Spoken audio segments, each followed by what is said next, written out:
Welcome back, students. I am Gurpreet Singh, and today we will discuss about an empire across three continents.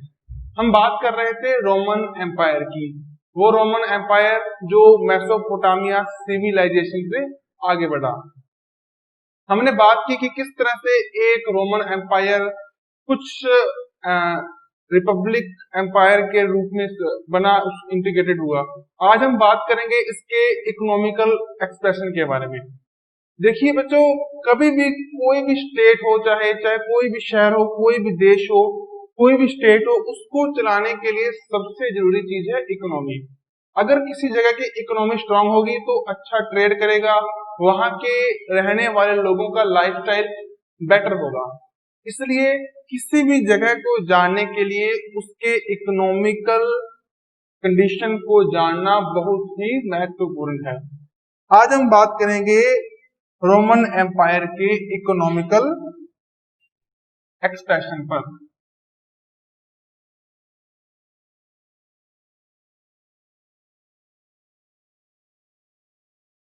Economical expression के बारे में बात करेंगे अपने आज। देखिए, जैसे अपने को पता है कि रोमन एम्पायर का बहुत सा एरिया फर्टाइल लैंड के रूप में हमारे पास था। बहुत से एरिया पर अच्छी तरह से एग्रीकल्चर की जाती थी, लेकिन कुछ ऐसा एरिया भी था जहां पर एग्रीकल्चर कम थी, जहां पर पोस्टल्स या जिन्हें हम कहेंगे चरवाहे, पशु चराने वाले, वो एक जगह से दूसरी जगह जाते रहते थे किसी न किसी ग्रास लैंड की तलाश में, या अपने पशुओं को कुछ न कुछ खिलाने के लिए कुछ प्लांट्स की तलाश में। तो हम देखेंगे कि जो इनके प्रोडक्शन था वो किस तरह से था।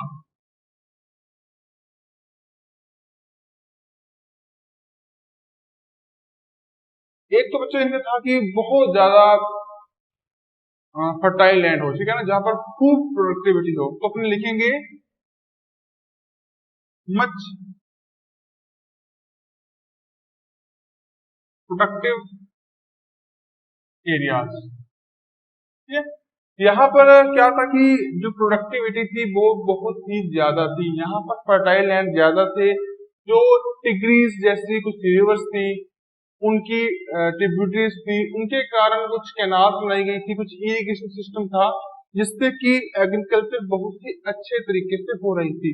और अगर अपने इस एग्रीकल्चर की बात करें तो इसमें कुछ एरियाज आएंगे, एरियाज जिनमें कि वो खेती की जाती है, जैसे कि कैंपे फैलिया, ठीक है।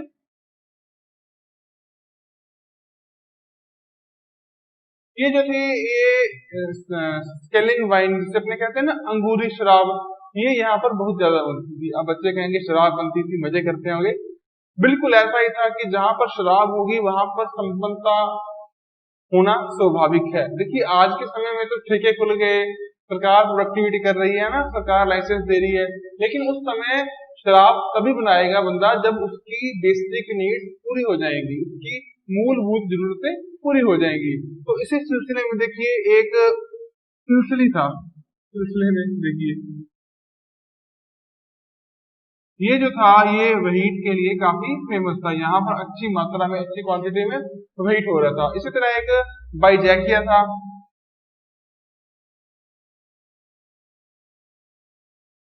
ये भी व्हीट के लिए था। इस तरह से यहाँ पर काफी अच्छे बेहतरीन सुविधाओं में देखने को मिलती है। इसके अलावा बच्चों गैलीली था, गैलीली में बहुत ही कंजर्व एग्रीकल्चर हो रही थी, है ना। देखिए, वो जो गैलीली था वहां पर इतनी बढ़िया एग्रीकल्चर हो रही थी।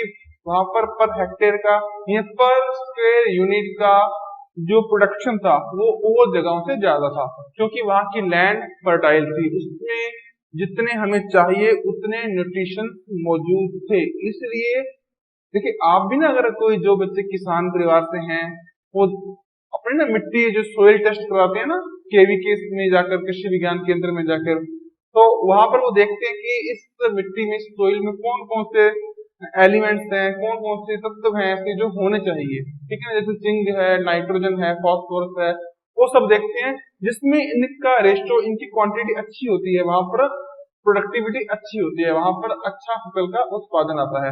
इसी तरह से इस तरह के कुछ एरियाज थे चाहे तो वहां की सोइल की वजह से, या वहां के फर्टाइल लैंड, या वहां पर इरिगेशन, वहां पर कितना पानी मौजूद है, इसके कारण वहां की प्रोडक्टिविटी और जगहों से बेहतर थी। अब इसके अलावा से ग्वाडीविया, ये मशहूर था ऑलिव ऑयल के लिए। देखिए बच्चों, कहीं पर भी अपने बात कर लें, ऑलिव ऑयल रोमन एम्पायर की एक बहुत ही खास पहचान था। जहां पर भी देख लीजिए ऑलिव ऑयल की फैक्ट्री है, जहां पर भी देख लीजिए अपने ऑलिव ऑयल हो रहा है ना बच्चों। तो ऑलिव ऑयल रोमन एम्पायर की बैकबोन के समान था, ऐसा हम कह सकते हैं। अब बच्चों इसके बाद अपने बात करेंगे लेस प्रोडक्टिविटी एरिया, कि जहां पर प्रोडक्शन कम हो रहा है। जैसे कि बच्चों एक अपने बात देखने को मिलती है कि फ्रांसे अपने न्यूमीडिया एक शहर था, वहां पर न्यूमीडिया एक जगह थी, ठीक है ना। न्यूमीडिया में बच्चों क्या था कि अपने ट्रांशमेंस नाम की एक चीज थी, जिसे अपने कहते हैं ना सीजनल माइग्रेशन, है ना, उसे कहते हैं ट्रांसमिशन, ठीक है ना। अभी क्या है कि एक जगह पर एक समय में कुछ जगह पर एग्रीकल्चर हो रही है, तो एग्रीकल्चर मान लो यहाँ पर हो रही है, ठीक है, बढ़िया तरीके से हो रही है। अब एक टाइम आएगा जब यहाँ पर पानी की मात्रा कम हो जाएगी, यहाँ पर रेन कम आएगी, जिसके कारण यहाँ की प्रोडक्टिविटी कम होगी, तो ये बंदे ये जगह छोड़कर यहाँ आ जाएंगे, ठीक है, यहाँ पर एग्रीकल्चर करेंगे। अब यहाँ पर कम हो गया पानी, फिर तीसरी जगह जाएंगे, यहाँ पर करेंगे, फिर यहाँ पर कम हो गया, फिर चौथी जगह जाएंगे, ठीक है, फिर यहाँ पर कम हो गया, फिर यहाँ पर आ जाएंगे वापस। इस तरह से चलता रहता है, इसे कहते हैं ट्रांसफॉर्मेशन, ठीक है। और इस सीजनल माइग्रेशन का एक और भी कारण है कि कुछ जगहों पर बारिश एक सीजन में होती है, जैसा कि इंडिया में बारिश होती है ज्यादातर नॉर्दर्न पार्ट में जिसे कहते हैं अपने, वो होती है मॉनसून के टाइम में, जुलाई अगस्त सितंबर, है ना, इस टाइम में बारिश होती है। तो यहाँ पर जो डेजर्ट एरिया में प्रोडक्शन है, जो फसलें आती हैं, वो सिर्फ इसी मौसम में, इसी सीजन में उनको फीड किया जाता है, ठीक है ना। जैसे कि ग्वार, बाजरा, वो इसी मौसम में है ना, ठीक है। तो इसके बाद बच्चों क्या है कि इस तरह से ये भटकते रहेंगे, लेकिन यहाँ पर प्रोडक्टिविटी कम है। अब प्रोडक्टिविटी कम है तो इससे क्या होगा बच्चों कि ये कुछ बिजनेस में काम करेंगे, बिजनेस में काम धंधा तो है नहीं, कम है पैसे पहले ही, तो ये बिजनेस में इन्वेस्ट करेंगे, कोई ना कोई चीजें बनाएंगे, कुछ ना कुछ करते रहेंगे। हम अपने बात करेंगे बिजनेस की।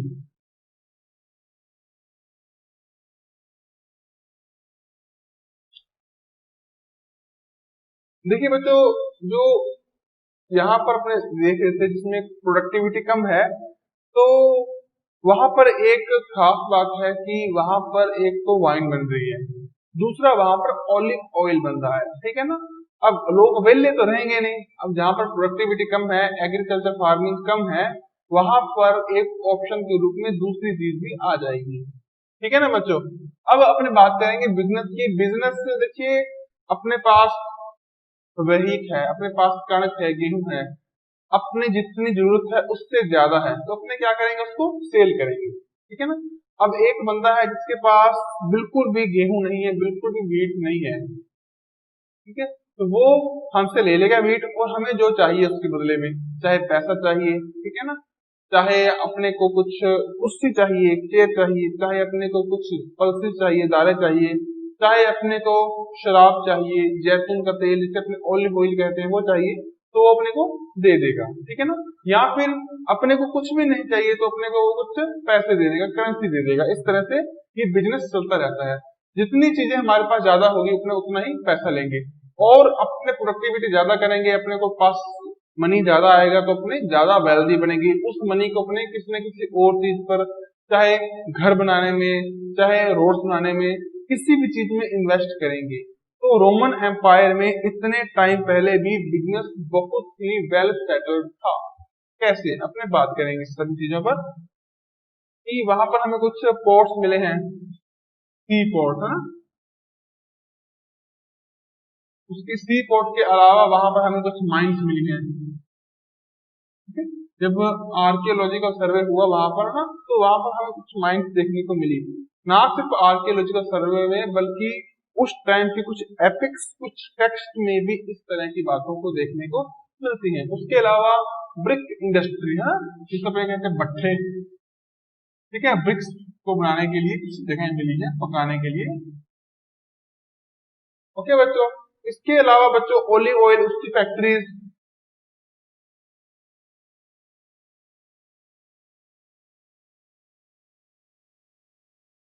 ऑलिव ऑयल फैक्ट्री में बहुत ही ज्यादा काम हो रहा था, बहुत ज्यादा प्रोडक्टिविटी हो रही थी। इस तरह के हमें कुछ प्रमाण मिले हैं। इसके अलावा बच्चों ऑलिव ऑयल के अलावा कुछ अंगूर की शराब है ना, वो भी यहाँ देखने को मिली है। अब बच्चों अगली बात, एक चीज मिली है एम्पाफोरा। अब एम्पाफोरा क्या है? एम्पाफोरा ये मिला है टेस्टेक्यू नाम की एक जगह पर, बहुत बड़ी मात्रा में, बहुत बड़े क्वांटिटी में। यस।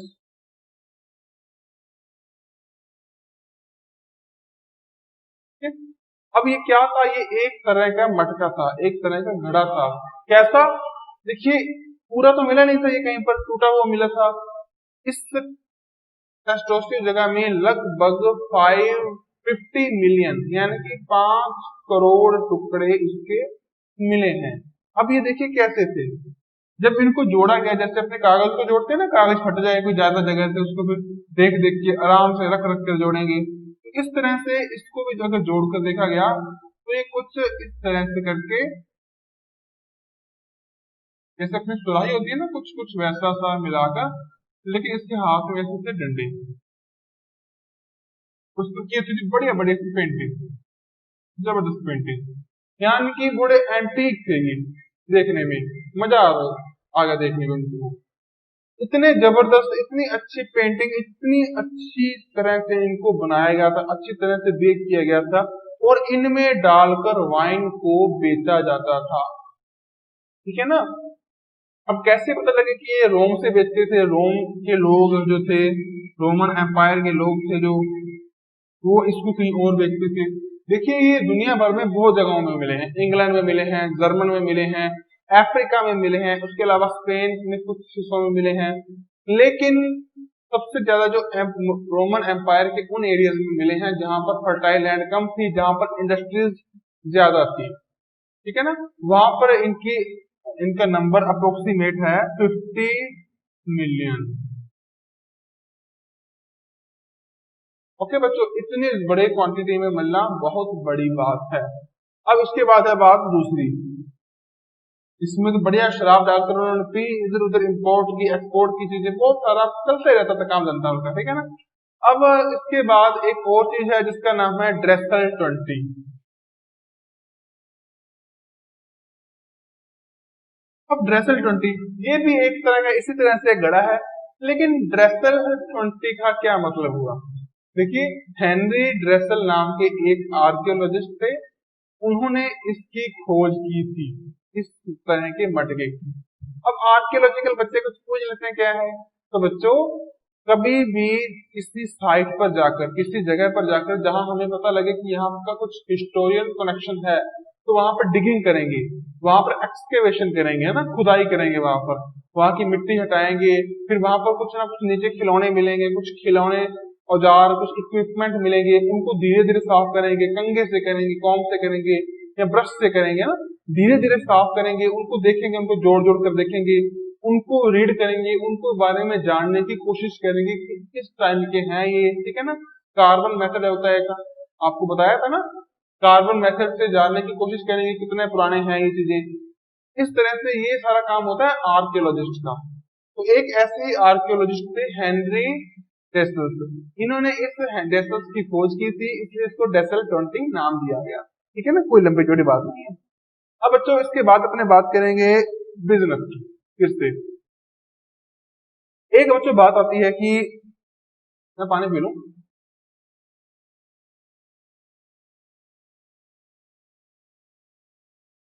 कि बिजनेस हमेशा कंपटीशन में चलता है। अब देखिए, आपके मान लो यहाँ कोई एक बंदा हो, वो पिज्जा बनाता हो, ठीक है ना। यहाँ कुछ और उदाहरण ले सकते हैं, अगर गांव वाले पिज्जा को ना पसंद करते हो। एक आदमी है जो कि लच्छे पराठे बनाता है। अब उसके पराठा है 50 रुपए का, ये कुलचा बनाता है, उसके कुलचे का रेट है 50 रुपए, 50 रुपीज।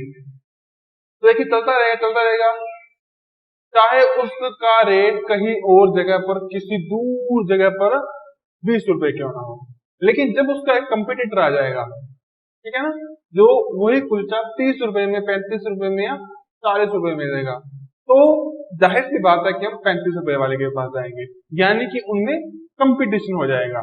लेकिन अगर दोनों ही कुलचे 50-50 के हैं, लेकिन जो बाद में बंदा आया है, जो पहले बंदा था, उसके कुलचे दूसरे से ज्यादा अच्छे हैं, ज्यादा मजेदार है, खाने में ज्यादा क्वांटिटी ज्यादा होती है उनकी, उनमें जो छोले छोले हैं वो अच्छी तरह से तड़का तड़का लगा के डालते हैं।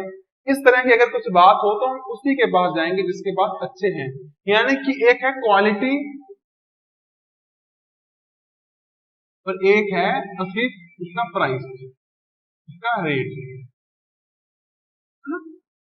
तो इसके हिसाब से अगर अपने को रेट कम मिले तो उसके पास जाएंगे, चीज एक जैसी है, और अगर चीज एक का रेट एक जितना है और क्वालिटी उसकी अच्छी है तो अच्छी क्वालिटी के पास जाएंगे। इसे कहते हैं कंपटीशन। ये कंपटीशन हमेशा ही बना रहता है। अब एक बंदा किसी चीज का प्रोडक्शन कर रहा है, जैसे किसी ऑलिव ऑयल का प्रोडक्शन कर रहा है, अब दूसरे ने उससे अच्छा ऑलिव ऑयल निकाल दिया या उसका रेट कम हो गया, तो लोग उसी के पास जाएंगे। और ये बात सिर्फ ऑलिव ऑयल, किसी बर्गर या किसी कुलचे पर लागू नहीं होती, ये बात हर जगह अप्लाई होती है। ये एक बिजनेस का रूल है, ठीक है ना। कॉमर्स वाले बच्चे अच्छी तरह जानते होंगे, या जो जिनके पास इकोनॉमिक्स है वो भी जानते हैं इस बात को। अब देखिए इस तरह से ये कहानी चल रही है ट्रेड की। अब ट्रेड में क्या हुआ बच्चों, एक थोड़ा सा मोड़ आया, कैसा जानते हैं। शुरुआत में जो ट्रेड था वो जो स्पेन था, स्पेन से पहले वो पीछे कुछ और एरियाज में था, ठीक है ना। और उससे ये जो ट्रेड था रोम की कुछ एरिया से ट्रेड है वो चला गया स्पेन में, ठीक है। और ये जो ट्रेड वहां पर गया था स्पेन में, इसका टाइम था 140 to 160, इटली का एरिया है, हाँ, ठीक है बच्चों। अब स्पेन दिन उसके भी आ गए, उसको भी अकड़ हो गई, उसके भी चीजें महंगी होने लगी, क्वालिटी कम, जो भी बात थी। उसके बाद जो ट्रेड था वो आ गया अफ्रीका, स्पेन से।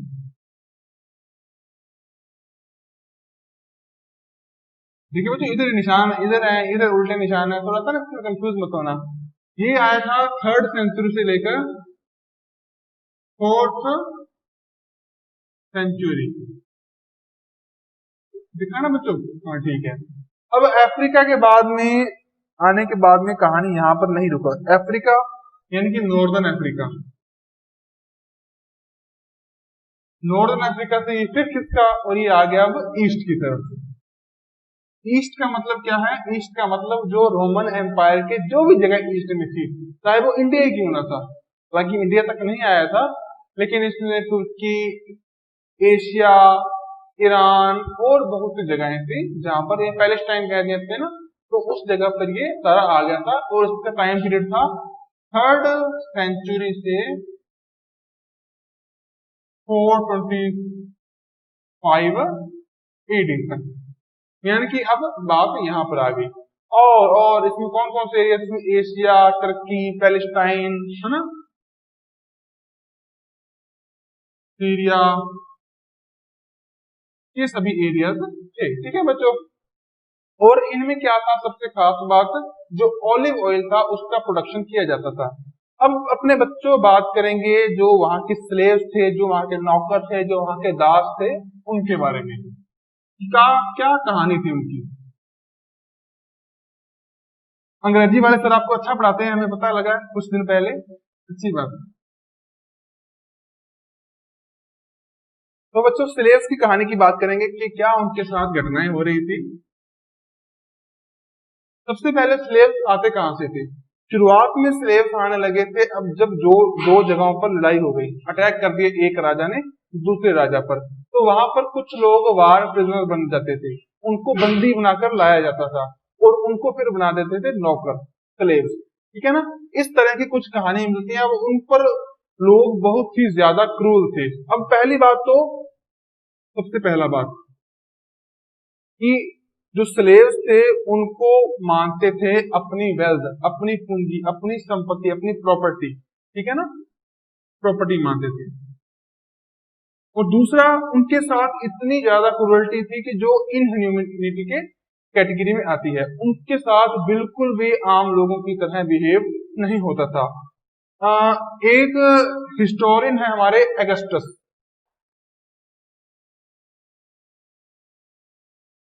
उन्होंने कहा कि रोमन एम्पायर की टोटल पॉपुलेशन थी 75 लाख, यहाँ 7.5 मिलियन, और उसमें से 30 लाख यानी कि 3 मिलियन सिर्फ और सिर्फ स्लेव्स थे। इस तरह से हमें कुछ बातों को देखने को मिलती है, यानी कि काफी बड़े नंबर्स में वहां पर स्लेव्स थे, जाहिर सी बात है। अब यहाँ पर एक क्या कांड हो गया, क्या कांड हुआ बच्चों, देखेंगे अपने कि वहां पर एक राजा था, राजा यानी कि किंग था, उसका नाम था ल्यूसियस पेडिनियस। ठीक है।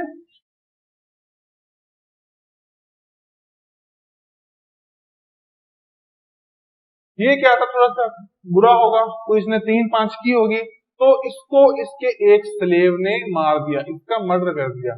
अब वहां पर एक ऐसा लॉ था कि अगर कोई एक स्लेव किसी राजा को, किसी हाई क्लास के लोग को, किसी एलाइट पर्सन को मार दे, तो उसकी पूरी कम्युनिटी को या वहां पर जितने भी स्लेव हो सभी को हैंग आउट कर दिया जाएगा, सभी को लटका दिया जाएगा फांसी पर। लेकिन कुछ लोगों ने इसके लिए रिवोल्ट कर दिया कि भाई ऐसा कैसे, ऐसे एक बंदे ने मार दिया तो सभी को कैसे मार दिया जाए। ठीक है ना। लेकिन कुछ लोग इसके समर्थन में भी आ गए कि हाँ मारना चाहे। लेकिन जो भी था, बात चलती रही थी। और इसके बारे में अपने को बताया है टैसिटस, टैसिटस नाम के एक स्कॉलर ने 57 से लेकर 111 तक वो हुए हैं, 55 से 111 तक वो हुए हैं। उन्होंने बताया कि इस तरह के कांड होते रहते थे, चलो आम ही था। देखिए बच्चों, इसके बाद अपने बात करेंगे कि ये जो बंदे थे इनको कैसे लाते थे, या इनका सिस्टम क्या था इनको रखने का, इनको बनाने का। तो बच्चों देखिए, इसमें दो तरह के थे। शुरुआत में जब वॉर्स हो रही थी, ठीक है ना, तब तो स्लेव्स बाहर से बहुत आ रहे थे। लेकिन फर्स्ट सेंचुरी तक आते आते जो लड़ाइयां होनी कम हो गई, स्लेव्स आने कम हो गए। अब बच्चों कहाँ से लाया जाए इतना सारा सामान, तो देखिए स्लेव्स के बारे में थोड़ा सा इन्होंने क्या किया कि सबसे पहले एक तो सैलरी बेस पर या पेड स्लेव आना इन्होंने शुरू किया। अब पेड स्लेव्स क्यों? देखिए बच्चों, एक तो वैसे भी स्लेव्स कम थे, ठीक है ना, वॉर से आ नहीं रहे थे। दूसरा, अगर उनको अपने रख भी ले मर्जी से, ठीक है ना, तो क्या होगा कि उनको खाना भी खिलाना पड़ेगा, उनके कपड़े, उनके रहना सहना, हर बात की टेंशन मालिक को उठानी पड़ेगी। ठीक है ना, इस तरह की बातों को देखने को मिलता है। तो बच्चों क्या होगा कि वो पड़ेंगे महंगे, तो स्लेव्स को उतना ही सैलरी मिलती थी जिससे कि वो अपनी सिर्फ खाना खाना खा सके, वो भी बड़ी मुश्किल से। ठीक है ना। आज ऐसे नहीं कि उनको चाहे कोई भी स्लेव हो, उनको कुछ ना कुछ इतना मिल जाता है कि वो अपने खाने के अलावा भी वो कुछ ना कुछ बचत कर सकता है। लेकिन पहले ऐसा बिल्कुल नहीं था। तो देखिए, अगर उनको सैलरी इतनी दे, उसको खा लें तो ठीक है ना। अगर खुद खिलाना पड़े, ज्यादा खाएगा वो, या उसको उसकी टेंशन भी रखनी पड़ेगी ना, तो उन्होंने पे बेस पर सेल जो स्लेव्स थे उनको बुला दिया। दूसरा क्या था, ब्रीडिंग।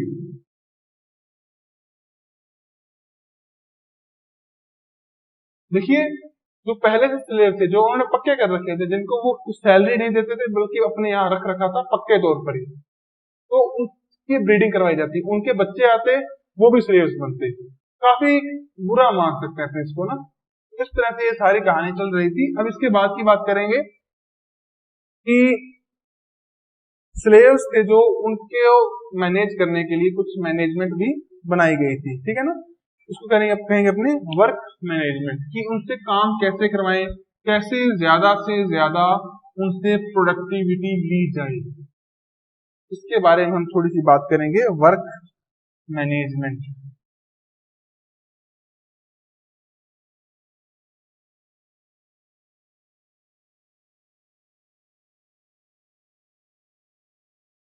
तो भाई अपने कभी भी ना कोई नया रिफॉर्म लेके आना है तो सरकार क्या करती है कि एक कमेटी बना देती है।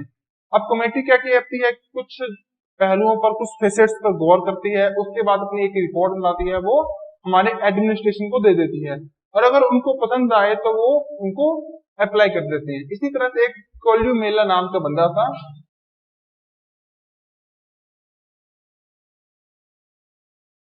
अब कोल्यूमेला ने क्या किया कि कुछ रिफॉर्म्स की पेशकश की, ठीक है ना, हालांकि बाद में उनको लागू भी कर दिया गया। कैसे? जैसे कि सबसे पहले की जो टूल्स हैं, है ना, इक्विपमेंट्स हैं, उनका नंबर डबल कर दिया जाए। अब टूल्स ज्यादा होंगे तो अच्छी तरह से काम कर पाएंगे। अब कईयों के पास टूल नहीं थे, हाथों से लगे पड़े हैं, ये कोई वेले बैठे हैं कि वो हथियार वेला हो तो हम काम करें। तो अगर टूल्स के नंबर को दोगुना कर दिया जाए, उनको डबल कर दिया जाए, तो प्रोडक्टिविटी बढ़ेगी, ठीक है ना। दूसरी बात, ये पहली थी, दूसरी इंस्पेक्शन।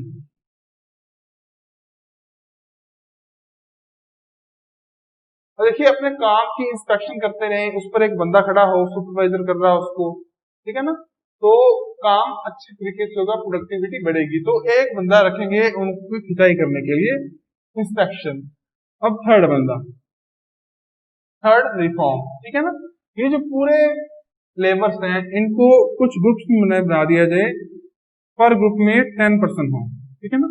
अब 10 बंदे होंगे तो उसको मैनेज करना थोड़ा सा आसान रहेगा, ठीक है ना।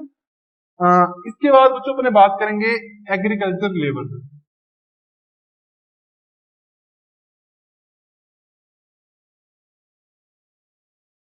गांव में रहते थे, खेती का काम करते थे, सारा दिन थके थके से रहते थे, तो लोग इनको थोड़ा सा पसंद नहीं करते थे, ठीक है ना। आम लोग भी इनको पसंद नहीं करते थे, तो काम ज्यादा था, ठीक है ना। उस टाइम में ये तो थे नहीं कि कल्टीवेटर है, बढ़िया बढ़िया से कंबाइन है, सारा काम छोटे मोटे ऑर्नामेंट से, छोटे मोटे इक्विपमेंट से और टूल्स से किया जाता था, ठीक है। हल भी हाथों से, जो प्लाव भी हाथों से, ठीक है, या फिर ज्यादा से ज्यादा एक ऑप्शन होता, ठीक है ना। इस तरह की कुछ बात थी। तो एक हमें बात देखने को मिलती है कि इजिप्ट इजिप्ट से यहाँ इतने लोग दुखी हो गए लेबर कि उन्होंने वहां से पलायन कर दिया, ठीक है ना, वो वहां से माइग्रेट हो गए। अब बच्चों एक लॉ बना था 398 में, उसके अकॉर्डिंग क्या था कि जो वहां के फैक्ट्री के लोग थे, ठीक है ना, उनके बच्चे थे वो भी वहीं पर स्लेव बनेंगे। दूसरी बात, जो माँ बाप हैं उनके बच्चे हैं, उनको वो 25 ईयर्स के लिए किसी को भी लीज पर दे सकते हैं। अब कैसा लगेगा, नहीं यहाँ पर तो कोई लैंड लीज पर दी जाती है या कोई फैक्ट्री लीज पर आती है। उस टाइम में इतना बुरा दौर था कि बच्चों को भी लीज पर दिया जाता था। तो इसमें थोड़ा सा ना एक दिक्कत आ गई। एक अगस्टस था बंदा स्कॉलर, उसका एक दोस्त था, वो लॉयर था। उसने पूछा कि अगर बाई चांस माँ बाप में से कोई मर जाए या माँ बाप मर जाए जो उनके ऑनर हैं, तो क्या ये लीज बरकरार रहेगी या खत्म हो जाएगी। खैर उस टाइम में कोई सुप्रीम कोर्ट नहीं था जो इसको डिफाइन करे, अपने आगे इस पर बात करेंगे। दूसरी बात की, जो स्लेव्स थे उनको पहचानने के लिए उन पर कुछ मार्क किया जाता था, चाहे वो मार्क उनको जलाकर किया जाए, उनकी स्किन बर्न करके किया जाए, या उनको कुछ उन पर कुछ स्केच बनाकर, किसी भी तरीके से या टैटू बनाकर उनको मार्क किया जाता था, ताकि वो कहीं भाग ना जाए, क्योंकि इतना भी बुरा व्यवहार हो रहा है, भाग ही जाएंगे, कौन रहेगा, ठीक है ना। इस तरह की बातें हमें देखने को मिलती हैं। अब हम बात करेंगे उस टाइम में एक फैक्ट्री थी, ठीक है ना, फ्रैंकिनसेन की। फ्रैंकिनसेन जैसे आज अपने धूप होती है ना, अगरबत्ती, धूप, इस तरह की चीजों से जो यूरोप में उस टाइम चल रही थी, वहां पर जो लेबर्स थे उनको फैक्ट्री में रखा जाता था, उनके सिर को ढका जाता था, उनके पूरे की पूरी बॉडी को ढका जाता था। और उनसे 15-15 घंटे तक काम करवाया जाता था, और जब वो बाहर निकलेंगे तो उनके सारे कपड़े उतरवा दिए जाते थे। इतना बुरा व्यवहार उन लेबर्स के साथ करते थे। काफी बुरा दौर था ना। आज जैसे जैसे लेबर लॉज है ना, ऐसा कुछ नहीं था कि 8 घंटे काम करेंगे, मजे से इतनी सैलरी होगी, खाना खाने को मुश्किल से मिलता था उनको। अब अपने बात करेंगे इसके बाद टेक्नोलॉजी की। देखिए बच्चों, उस टाइम में टेक्नोलॉजी इतनी ग्रो कर चुकी थी कि उन्होंने ग्रेविटेशनल फोर्स से, सिर्फ पानी की ग्रेविटेशनल फोर्स से डिगिंग करना शुरू कर दिया था। उसकी मदद से उन्होंने बहुत सारे इक्विपमेंट भी चलाने शुरू कर दिए थे, जो आज भी थोड़ा सा ना अपने को हैरान करते हैं। अब कैसे चलते होंगे वो इक्विपमेंट्स, कैसे उस टाइम की चक्कियां होंगी वो चलती होंगी उससे। देखिए, जैसे ये एक बड़ा सा कोई वाटर सोर्स है, इसमें ऐसे पानी भरा पड़ा है, कोई लेक है, कुछ भी है,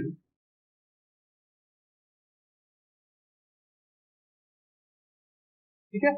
और यहाँ पर कोई ऐसा इक्विपमेंट है जिसको घुमाना है, ठीक है। तो ये क्या करेंगे, यहाँ पर एक ऐसा कुछ लगा देंगे, इनहेलर।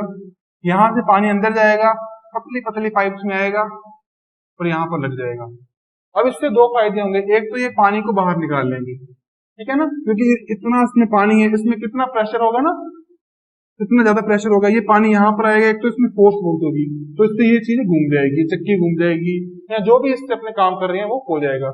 दूसरा कि इससे अपने को पानी सप्लाई भी मिल जाएगी, यानी कि इनकी जो टेक्नोलॉजी थी वो काफी अच्छी हो चुकी थी। इसके बाद आती है बैंकिंग। अभी स्टेट बैंक ऑफ इंडिया या रिजर्व बैंक तो उस टाइम था नहीं। बैंकिंग का मतलब कुछ एलाइट लोग या कुछ एरिस्टोक्रेसी के लोग जिनके पास अच्छे पैसे थे, अच्छा उनके पास धन दौलत थी, वो कुछ गरीब लोगों को भी पैसा उधार दिया करते थे। या अगर उनके पास प्रोडक्टिविटी ज्यादा है, कुछ गरीब लोगों के पास फसल ज्यादा होगी, तो उसको अपने पास रख लेते थे। यानी कि आज के जो साहूकार हैं उनके जैसा कुछ उनका व्यवहार था, ठीक है। यहाँ आज के बैंक है जो, उनके जैसा उनका कुछ व्यवहार था। इस तरह की हमें बातें देखने को मिलती हैं। अब अपने बच्चों अगली बात करेंगे कि जो उनका सोशल स्ट्रक्चर था वो किस तरह का था।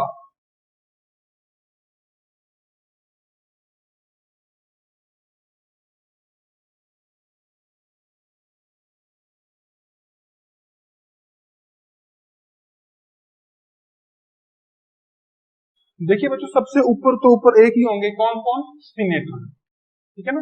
अब सीनेटर क्या था, आपने वैसे तो बात की थी इस पर, फिर से आपको बता देता हूँ कि जो रोमन एम्पायर का था उसमें 3 प्लेयर्स थे। एक था किंग, दूसरी थी आर्मी और तीसरे थे सीनेटर। असल में जब रिपब्लिक था रोमन एम्पायर, तब चलती थी सीनेटर्स की, ठीक है। और सीनेटर्स जो थे उन वो थे अप्रोक्सीमेट 1000, और इसमें आधे से ज्यादा थे इटालियन, यानी कि इटालियन का दबदबा था रोमन एम्पायर में। उसके बाद दूसरे थे हॉर्स राइडर, ये थे अमीर घरों की बिगड़ी औलादें या अमीर घरों के साहिबजादे, इस तरह के लोग थे वो। और इन जो हॉर्स राइडर्स को कुछ खास पावर्स थी कि लोगों से टैक्स इकट्ठा करेंगे, वहां के लोगों पर उनको दुखी करते थे, ठीक है। और इनको कहा जाता था उस टाइम में इक्वेटर, ठीक है। तीसरे जो लोग थे वो थे ड्रामा प्लेयर, जिसमें देखे थे ना तमाशबीन या जो थिएटर्स में जाके ड्रामा करती हैं, ये वो लोग थे। ये बिल्कुल नीचे तो नहीं थे, हाँ, लेकिन इनकी हालत थोड़ी सी ठीक थी, ठीक है। उनसे अच्छा खाना खाते थे, रहना सहना अच्छा था, लेकिन कोई ज्यादा अच्छा है तो मजे इनके भी नहीं थे। तो लास्ट में थे स्लेव्स। स्लेव्स के बारे में तो पता ही है आपको, कितनी उनकी शान ले रखी थी, ठीक है ना। इस तरह से उस टाइम ही कुछ 4 कैटेगरीज थी। इसके अलावा भी कुछ एक एलाइट कैटेगरी थी, कुछ फार्मर्स थे, कुछ ऐसे लोग थे जो रूरल एरियाज में रहा करते थे, ठीक है ना। उसके अलावा कुछ ऐसे लोग थे जो इंडस्ट्री में या माइंस में काम करते थे, जो स्लेव्स थे अलग थे। ठीक है ना। स्लेव और लेबर्स में फर्क था ये। तीसरा था कि कुछ जैसे ऑलिव ऑयल की फैक्ट्री थी उनमें काम करते थे, और लास्ट थे जो मूर्तियां बनाते थे, मूर्तिकार थे, स्कल्पचर, ठीक है ना, ये सभी काम किया करते थे। अब देखिए बच्चों, वर्क फोर्स की अपने बात करते हैं कि वर्क फोर्स सिर्फ पेड नहीं थी। कुछ ऐसे लोग थे जिन्होंने गवर्नमेंट से या वहां के साहूकारों से लोन ले रखा था, तो उस लोन को भरने के लिए, उसको चुकाने के लिए भी कुछ लोग एज ए स्लेव काम करते थे, ठीक है ना, बिना किसी सैलरी के। इस तरह के कुछ कारनामे चल रहे थे। अब बच्चों बात करेंगे उनके रिलीजियस व्यू की, ठीक है, उनके कल्चर की। देखिए बच्चों, जो वहाँ का रिलीजियस व्यू था, वहाँ के कल्चर था, वो बहुत ही ज्यादा देवी देवताओं को वो मानते थे, ठीक है। तो उसमें से कुछ खास खास की अपने बात करेंगे, जैसे कि जुपिटर, जूनो, मिनार्वो, मार्स, इस तरह के उस टाइम में देवी देवता थे। एक कॉन्स्टेंटीन नाम के किंग हुए थे 4th सेंचुरी में, जिन्होंने पूरे रोमन एम्पायर को क्रिश्चियनाइज कर दिया, ठीक है। उन्होंने आर्मी को और आम लेबर्स को अलग अलग किया। उस टाइम में उसने बहुत सारे कैसल्स बनाए, बहुत सारे महल बनाए, ठीक है ना, बहुत सारा उन्होंने कंस्ट्रक्शन का काम किया। देखिए बच्चों, उस टाइम में वहां पर क्रिश्चियन भी रहा करते थे और जैडुइज्म भी थे, जिन्हें अपने कहेंगे यहूदी, ठीक है ना, यहूदी भी थे, दोनों का दबदबा था। लेकिन 7th सेंचुरी आते आते वहां पर इस्लाम भी आना शुरू हो गया। इस्लाम, जिसके बारे में अपने अगले चैप्टर में पढ़ेंगे, इस्लाम आया था अरब से, ठीक है ना, अरब से इस्लाम आया, काफी इंडिकेटेड थे। तब तक रोमन एम्पायर में थोड़ी सी लड़ाइयां होने लग गई थी, सिविल वॉर्स होने लग गई थी। तो इसका फायदा उठाया अरब ने, इस्लाम ने, और रोमन एम्पायर को कोलैप्स कर दिया, ठीक है बच्चों।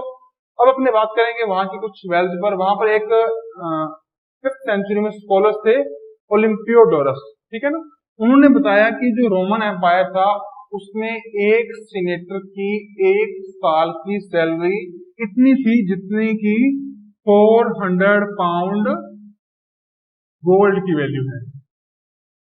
बड़े ही महंगे लोग थे भाई, ठीक है ना। और जो कॉन्स्टेंटीन था वो भी इतना अमीर था कि उसने 4.5 ग्राम का एक कॉइन इशू किया था। अब गोल्ड का क्यों किया था? उस टाइम में उनके पास रोमन एम्पायर में इतना सिल्वर मौजूद ही नहीं था, ठीक है ना बच्चों। तो आज हमने जाना कि किस तरह से रोमन एम्पायर कोलैप्स हो गया। अगले क्लास में हम जानेंगे कि किस तरह से जो इस्लाम था वो अराइज हुआ, किस तरह से वो पूरी दुनिया में फैल गया, ठीक है बच्चों। तब तक आप इस लेक्चर को अच्छी तरह से देखिए और बुक में से पढ़िए। Thank you.